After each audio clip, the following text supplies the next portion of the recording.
अंजन सारे दुख दूर कर देगा। पता है कैसे करता है दुख दूर?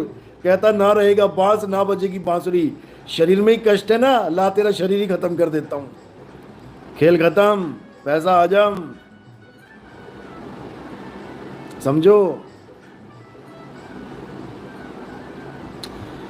तो इसलिए गलती से भी ये मत समझ लेना कि ये परमात्मा की सृष्टि है। अगर तुम्हें अच्छा लग रहा है परमात्मा की सृष्टि, तो ऐसे जंगल में चले जाओ बेटा जहां इंसान ने कोई प्रोग्रेस नहीं की थी, वो दी है परमात्मा ने सृष्टि तुम्हारे लिए। ये तो मन की सृष्टि में बैठे हो तुम। मन ने मोबाइल बनाए, मन ने घर बनाए, मन ने टीवी बनाए, मन ने वीडियो गेम बनाए, मन ने इलेक्ट्रॉनिक गैजेट्स बनाए, मन ने हवाई जहाज बनाए, उड़न तश्तरियां बनाई। ये तो मन की सृष्टि है। परमात्मा की सृष्टि में जाओ जो उन्होंने बनाया था, 7 दिनों में सृष्टि तैयार करी थी। जाओ जरा, बैठो जरा वहां जंगल में, एनाकोंडा के सिर के ऊपर। एनाकोंडा में रखा था तुम्हें, ये तो तुम अब लिंक के ताले लगा के बैठे हुए हो। अब तुम ताला मार के बैठते हो अंदर, आराम से सोते हो, तुम्हें लगता है वाह आई एम सो सेफ। जाओ जरा जंगल में एक बार, वहां सो के देखना बेटा, एक ही रात सो पाओगे और रातों रात किसी के पेट में चले जाओगे। तो ये परमात्मा की सृष्टि नहीं है भाई। परमात्मा तो इस सृष्टि से निकालने के लिए आते हैं। हम एक ही भविष्यवाणी बताते हैं, जो पैदा हुआ है वो मरने की तैयारी कर रहा है और बहुत जल्दी मर जाएगा। इससे बड़ी और पक्की भविष्यवाणी और कोई नहीं है। बाकी सब खेल खिलौने हैं, सुख दुख आते रहेंगे जाते रहेंगे।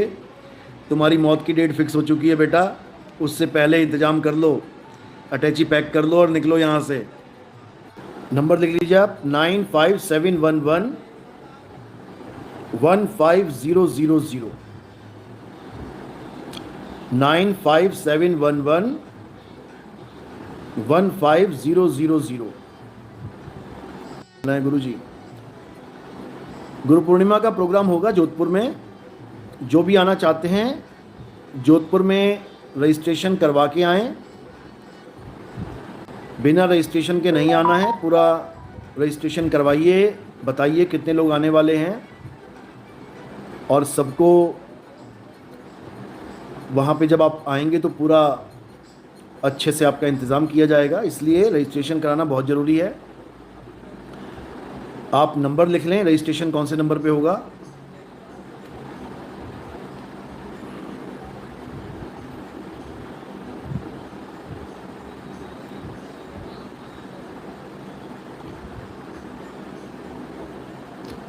नंबर लिख लीजिए आप, 95711 15000,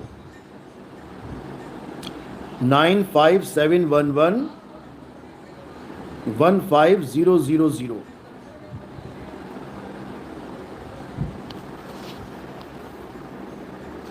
फिर से लिख लो,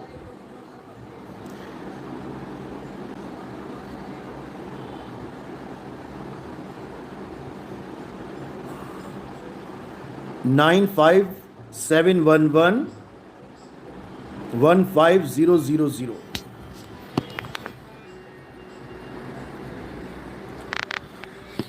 तो इस नंबर पे आप संपर्क कर सकते हैं और रजिस्ट्रेशन करवा सकते हैं। 10 तारीख का गुरु पूर्णिमा का प्रोग्राम है, भव्य प्रोग्राम है।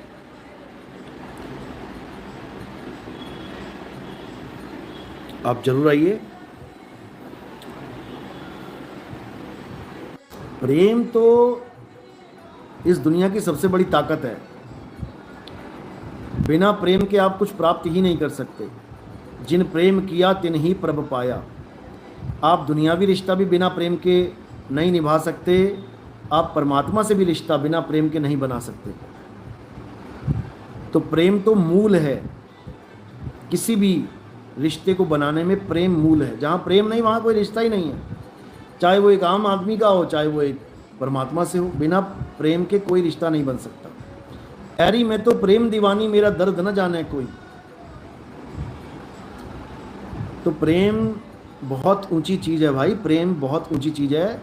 प्रेम ऐसा मानो जैसे एक पतंगा आग में जलने के लिए तैयार है, इतना प्रेम करता है आग से। फिर अपने आप को निछावर करना पड़ता है। सरेंडर करना पड़ता है प्रेम में, फिर प्रेमी ही भगवान है, समझ लो। तो प्रेम बड़ी ऊंची अवस्था है, प्रेम को ऐसे हल्के मत ले लेना, बहुत बड़ी बात है प्रेम।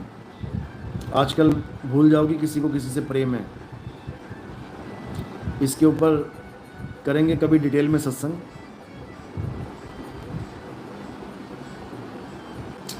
श्रवण कुर्ची, गुरुजी हमें तो पूरा विश्वास है जो आपने ज्ञान दिया उसमें कोई फर्क नहीं है, बस आप हमारा साथ नहीं छोड़ें, ऐसी दया हमेशा बनी रहे। गुरु कभी साथ नहीं छोड़ता चेलों का, चेला साथ छोड़ दे गुरु तब भी नहीं छोड़ता, क्योंकि चेला अज्ञानी जीव है, अपना नुकसान कर सकता है, लेकिन गुरु कभी चेले का नुकसान नहीं होने देता। वो फिर भी उसे समझाएगा, बुझाएगा, उसको रास्ते पे लाएगा, ये गुरु का फ़र्ज है। और जो गुरु ये समझे कि जो चेला मुझे छोड़ गया अब मैंने उससे क्या लेना, वो गुरु गुरु ही नहीं है। जो चेला छोड़ गया है अगर वो भी कभी मुसीबत में है और गुरु से संपर्क करना चाहता है, गुरु से कोई सलाह लेना चाहता है, तो गुरु का फर्ज बनता है कि उसको नेक सलाह दे, उसको ये सोच के सलाह ना दे कि इसका हमने क्या करना है, ये तो छोड़ गया था, ये तो गुरुद्रोही है, ऐसा है वैसा है, बिल्कुल नहीं। हर जीव मालिक का जीव है, तुम्हारा चेला है नहीं है वो बात की बात है, सबसे पहले वो मालिक का जीव है। तो हमने सबसे पहले उसको कैसे ट्रीट देना है, ट्रीटमेंट करना है, मालिक का जीव समझ के।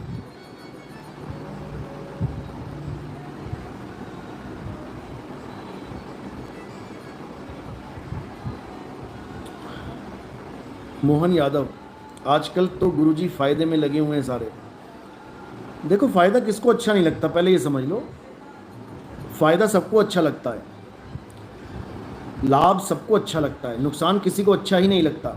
लेकिन जो सच्चा गुरु होता है उसका एक सबसे खास बात, ये तो गुरुद्रोही है, ऐसा है वैसा है, बिल्कुल नहीं। हर जीव मालिक का जीव है, तुम्हारा चेला है नहीं है वो बात की बात है, सबसे पहले वो मालिक का जीव है। तो हमने सबसे पहले उसको कैसे ट्रीट देना है, ट्रीटमेंट करना है, मालिक का जीव समझ के। आजकल तो गुरुजी फायदे में लगे हुए हैं सारे। देखो फ़ायदा किसको अच्छा नहीं लगता, पहले ये समझ लो।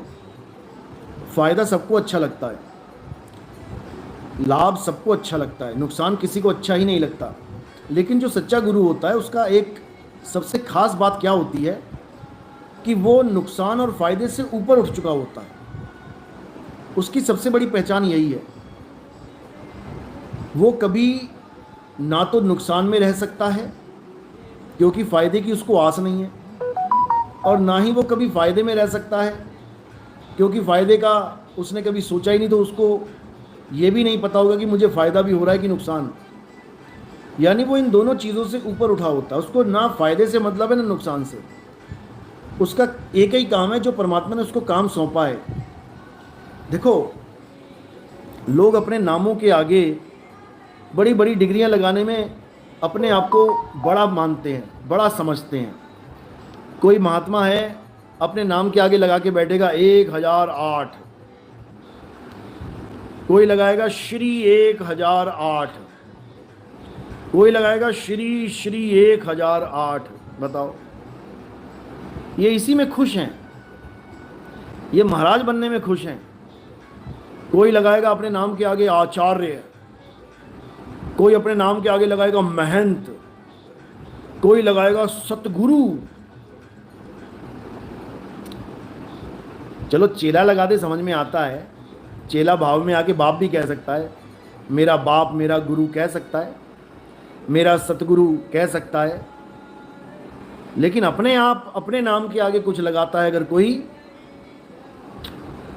तो अभी उसको पता ही नहीं है कि दास का मतलब क्या होता है।